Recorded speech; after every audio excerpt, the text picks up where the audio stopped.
The name Douglas Feith may not mean much to you, but to students of the Iraq War and the historians already studying it, he's one of the main architects.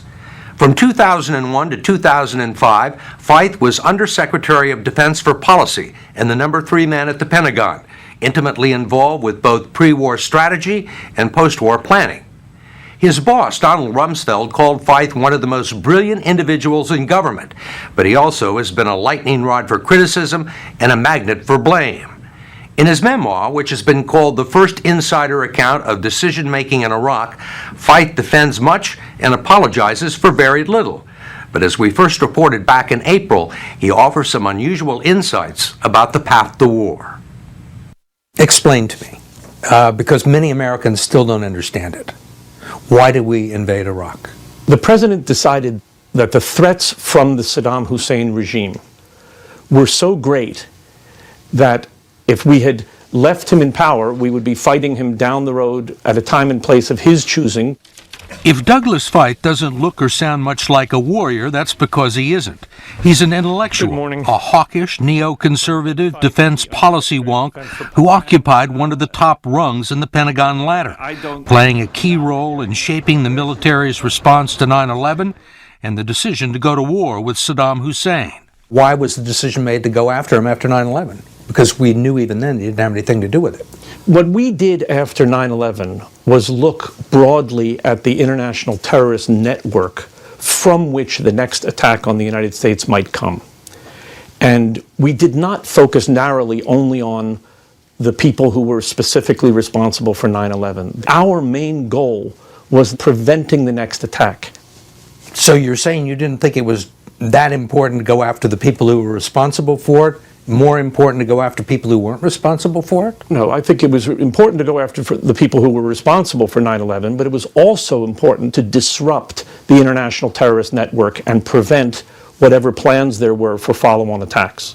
Using those standards, could have invaded North Korea, could have invaded Syria, could have invaded Iran? Well, you make a good point, but Iraq was a special case in large part because of Saddam's record. Feith says Saddam had already attacked Kuwait, Iran, Israel, and Saudi Arabia, that he had defied the UN, evaded economic sanctions, used weapons of mass destruction on his own people, and had the know-how, if not the wherewithal, to build a nuclear weapon. Feith believes the U.S. invasion was justifiable as an act of self-defense. I think this is a term you use in the book, anticipatory self-defense. In an era where WMD can put countries in a position to do an enormous amount of harm, the old idea of having to wait until you actually see the country mobilizing for war doesn't make a lot of sense. The American public was led to believe that Saddam Hussein had large stockpiles of weapons of mass destruction and was prepared to use them. I'm going to show you a small part of a chemical complex which famously turned out not to be the case. One of the reasons people were told we were going to war in Iraq was because an imminent attack with weapons of mass destruction was about to happen. I don't believe anybody in the U.S. government said that. This is Donald Rumsfeld. Iraq poses a serious and mounting threat to our country. No terrorist state poses a greater or more immediate threat to the security of our people and the stability of the world than the regime of Saddam Hussein. The Iraqi regime is a threat to any American. There is no doubt that Saddam Hussein now has weapons of mass destruction. There is no doubt that he is amassing them to use against our friends, against our allies, and against us. It is true that there was a serious error that the CIA made in saying that we would find WMD stockpiles. And it was a terrible mistake for the administration to have made those stockpiles in any way a part of the case for war. I don't think we needed to. And you don't think we needed to? I don't think we needed to. Wasn't that the whole linchpin for the war? I don't believe so. Feith insists that Saddam still had WMD programs in place and the capability to resume production. He says even Defense Secretary Donald Rumsfeld conceded privately that the United States might not find any weapons of mass destruction on the ground, and he told the president so in a memo that outlined all of the things that could possibly go wrong.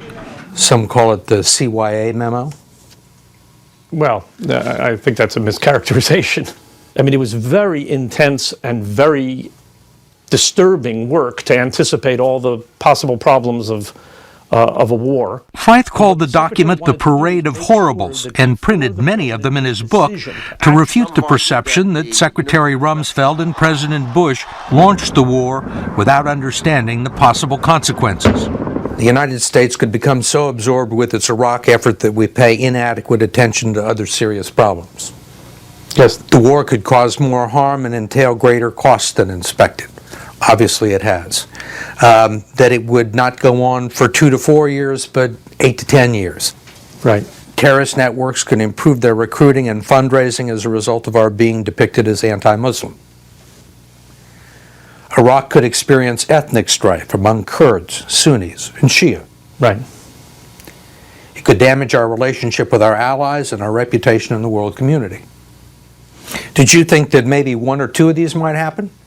One of the things that is reflected in this memo is Secretary Rumsfeld's deeply held view that it's foolish to try to predict the future. Well, as it turned out, he was pretty good at anticipating problems because virtually all these things have happened. Well, in a broad sense, a lot of these things happened. It was a very honest effort to assess what the downsides of war would be. You still recommended that it was the right thing to do. We certainly understood that these are the things that might happen. That's why we wrote them down. And I do think that when the president assessed the risks of leaving Saddam in power, you could also have come up with quite a serious, troubling list of the risks involved in leaving Saddam in power. In his memoir, War and Decision, Feith writes that there was one potential problem the Pentagon seriously underestimated: the ability of Saddam's loyalists to create, carry out, and sustain a bloody resistance.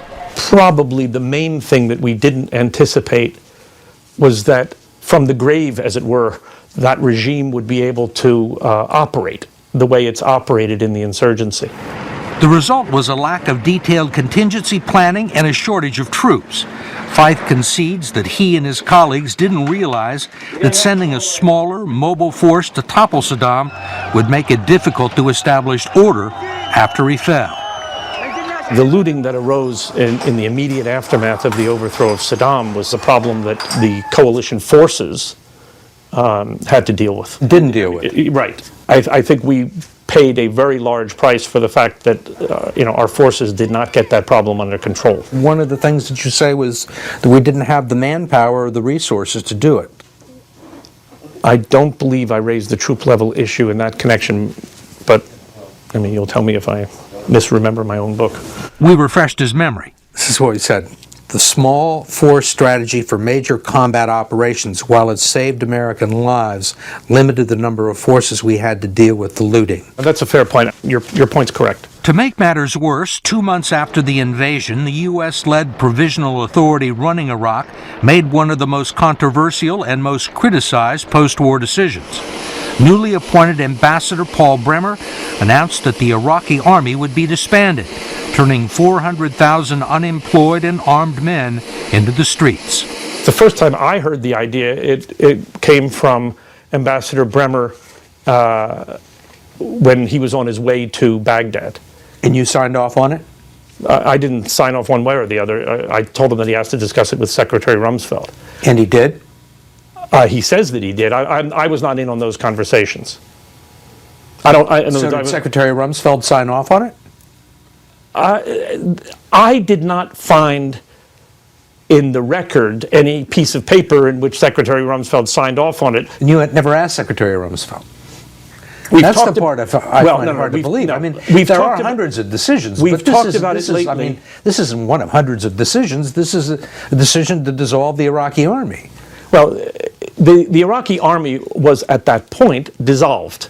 This was the issue of, do you reconstitute them or start from scratch with a new military. Well, you're raising doubts about whether there was approval. That's why I'm doing No, this. what I'm saying is the process by which this decision was made was not a great process. Feith, who taught the past 2 years at Georgetown University, intimates in his book that none of this might have happened if the administration had stuck with his plan for post-war Iraq, which involved quickly ceding some authority and responsibility to a group of Iraqi exiles and Kurds, which included Ahmed Chalabi. We developed plans to try to give meaning to the concept of liberation rather than occupation. And one of my great regrets is that the United States wound up setting up an occupation government in Iraq for 14 months, which I think was a serious mistake. Feith says there have been lots of errors in judgment, but not by him. He is generous in his criticism of Secretary of State Colin Powell, CIA Director George Tenet, and General Tommy Franks, and they have returned the favor plus interest. General Franks, I don't have to tell you what he said, but he called you... It was not nice. It was not nice. Basically, the dumbest guy on the face of the planet. Former CIA Director George Tenet called your intelligence evaluations total crap. This isn't normal Washington discourse. I agree. And some people, when they deal with controversy, political issues, use harsh language. I don't think it's a great thing. And this is a lot of vitriol directed at you. They don't use it in general. They directed it at you. Why do you think that is? You'd have to ask them. Some of them have already answered that question in books of their own or with quotes in the books of others, portraying Feith as a bureaucratic bully hell-bent on war. The most frequent and damaging charge has been that Feith used his Pentagon office to produce alternative intelligence reports that link Saddam to al-Qaeda, then pass them on to the White House. Some of it, like a report that 9/11 hijacker Mohammed Atta met with Iraqi intelligence in Prague, has been widely discredited. An investigation by the Pentagon's Inspector General called Feith's activities inappropriate, but not illegal or unauthorized. This was a rebuke. You agree? Yes, and I think it was an unfounded rebuke, an ill-founded rebuke. And are you happy with the way things have played out in Iraq? No, I don't think anybody can be happy. We've had terrible losses. We have the Americans who've lost their lives and Iraqis who've lost their lives, our coalition partners. It's been, a costly war. Do you still think this was the right thing to do, knowing now what you know? I think the president made the right decision given what he knew and given what we all knew. And to tell you the truth, even given what we've learned since. In his memoir, Feith doesn't dwell on the terrible human costs of the war, but he clearly has been moved by them. He's donated all his proceeds from the book to a foundation he's created to benefit veterans and their families.